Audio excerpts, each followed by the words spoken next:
Bonjour à tous, la vidéo d'aujourd'hui portera sur la réalisation d'un petit abri en bois pour un robot tondeuse, affectueusement nommé Fanny, projet qui m'a été donné par un couple d'amis et que nous avons réalisé à l'occasion du long week-end de la Pentecôte. La première étape dans tout type d'ouvrage à réaliser sera de dessiner un plan. Personnellement, j'utilise le logiciel SketchUp, propulsé par Google, je crois. À l'Institut Don Bosco de Huy, big up à vous les gamins, on utilise le logiciel AutoCAD. Ce plan va me servir à déterminer les sections et longueurs des pièces dont j'aurai besoin pour réaliser un bordereau de débit qui m'aidera lors, forcément, du débitage de mes pièces.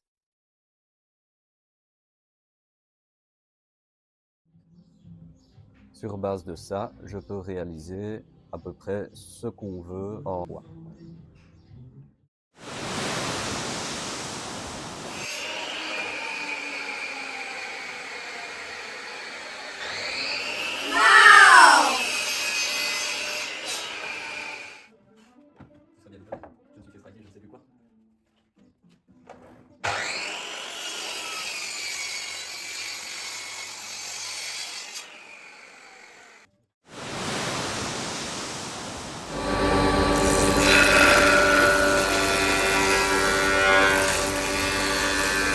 Vient ensuite l'étape du corroyage, c'est-à-dire mettre à section finie les pièces dont on a besoin. On utilise dans un premier temps la dégauchisseuse, qui est une machine qui permet de redresser les bois sur une face et un champ suivant un angle déterminé, généralement 90 degrés, pour ensuite passer sur la raboteuse, qui elle permet d'aplanir la face opposée ou le champ opposé à celles qui sont déjà passées sur la dégauchisseuse. On voit d'ailleurs très bien sur la vidéo l'effet de la dégauchisseuse qui redresse ce bois en enlevant une certaine épaisseur. Vient ensuite les étapes du rabotage où je peux donner enfin des ordres à Pierre Michel afin qu'on puisse fonctionner plus vite, plus efficacement sur cette machine.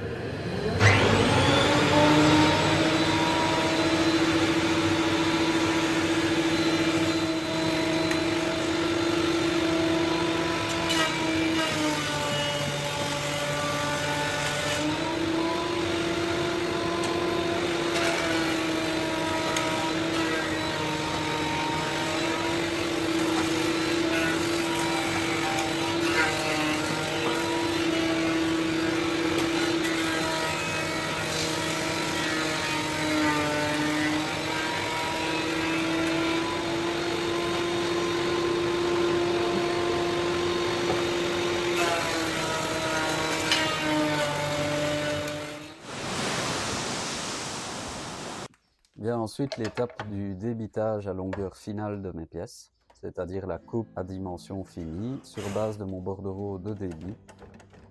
Mon plan me renseigne un angle de 88,6 degrés par rapport au champ, ce qui me donne une coupe de 1,5 degré sur ma machine, ce que je règle à l'aide de ma fausse équerre. L'idéal est d'avoir une lame qui coupe correctement pour avoir un angle exact.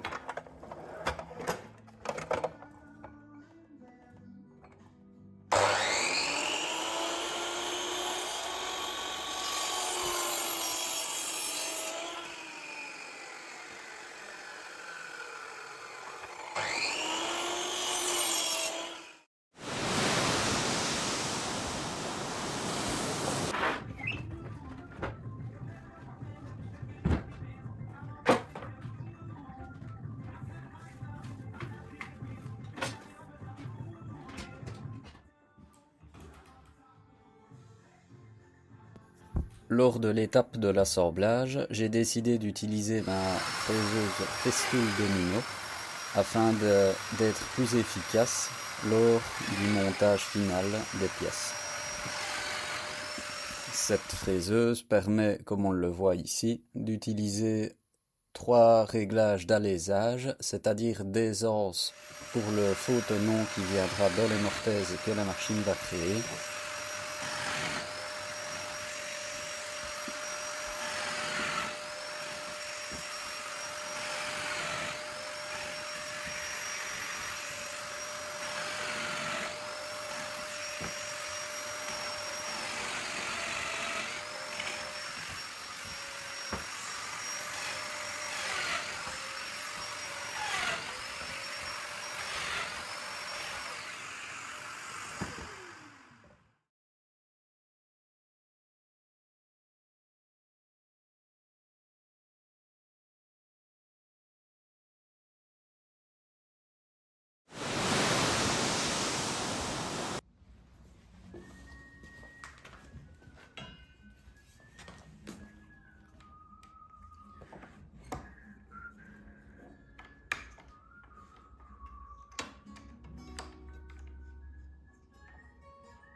Comme d'habitude, j'ai galéré à placer le guide parallèle sur ma défonceuse.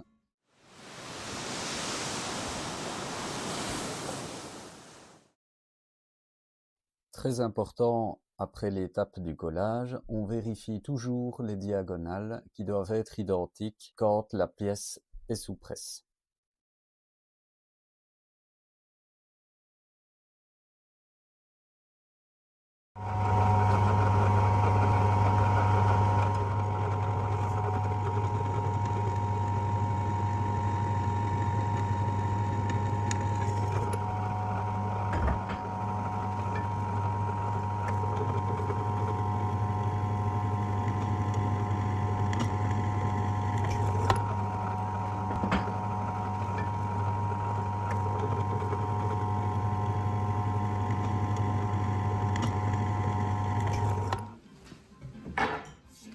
On vérifie avant le montage final. Ici, toutes mes cornières rentrent parfaitement dans leurs petites encoches et sont légèrement rentrantes par rapport à l'arasement de ma pièce de bois. Pas mal, non?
Aïe, aïe, aïe, aïe, aïe, aïe, aïe, aïe, aïe.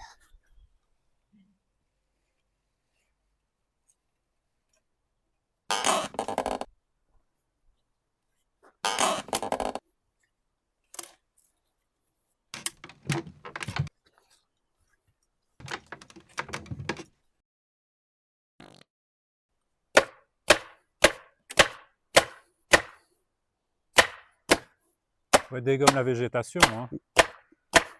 Bah, je fais parquet jardin, tu savais pas?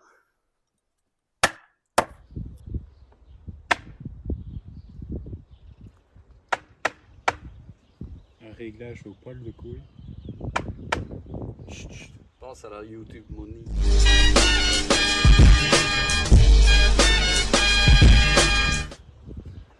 C'est enregistré.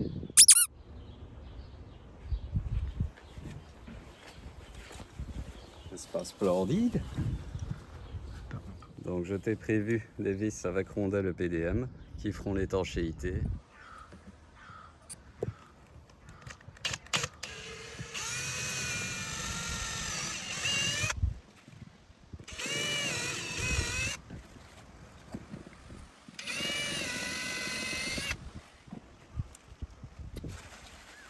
Broc fou,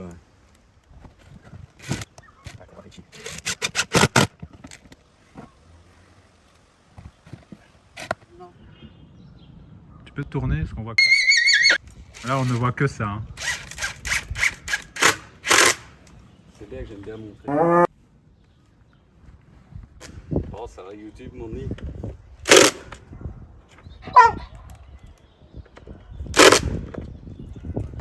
Incroyable.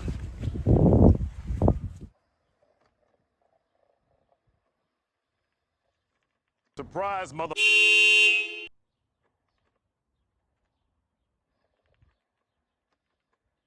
Tu sens que c'est nouveau, hein. C'est comme quand tu donnes un nouveau panier à un chien. Il est un peu... Tu sais, qu'il y a une brutalité.